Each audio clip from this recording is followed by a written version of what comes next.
عزیزان سلام عرض میکنم خدمتتون، امیدوارم که خوب باشید.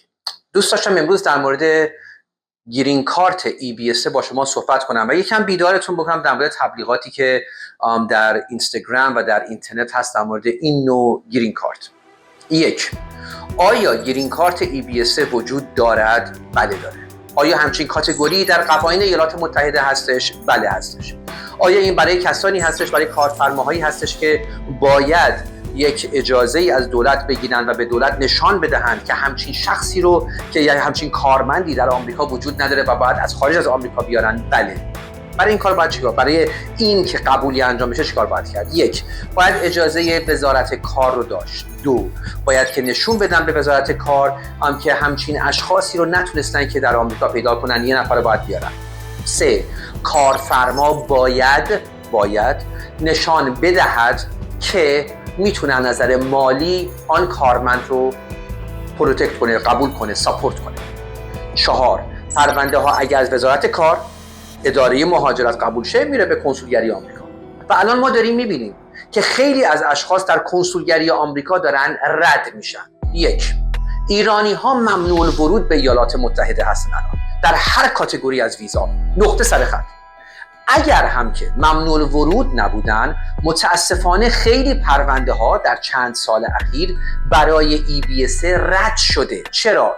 چون در کنسولگری سوال میکنن آقا شما این کارفرما رو از کجا شناختی آشنا شدی؟ میگه من به یه کمپانی، به یه شرکتی پول دادم، $80,000 $90,000 و اونا برای من پیدا کردن.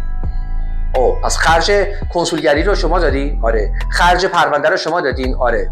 خب بر حسب قوانین آمریکا تمامی این خرج‌ها رو کارفرما باید بده، نه کارمند. ایراد شماره یک.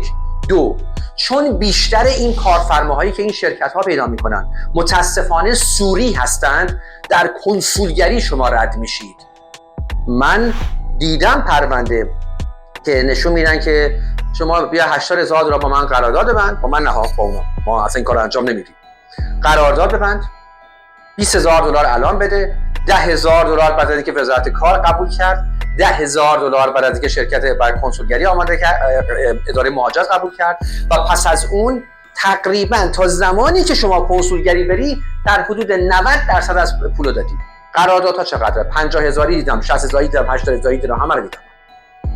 و بیشتر این قراردادها رو نگاه کنید با شرکت‌هایی هستش که وجود ندارن. اون کارفرما وجود نداره، ورقه‌ایه. خب اینو کی میفهمه؟ بیشتر وقتها کنسولگری میفهمه.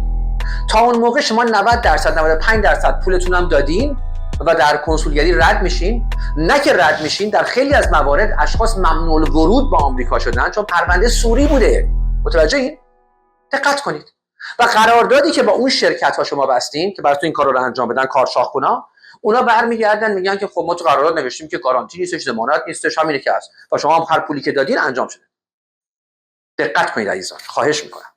و خیلی برای من جالبه که بیشتر کسایی که این کارا میکنن تو آمریکا نیستن، این شرکت ها کانادا هستن، کشورهای اروپایی هستن.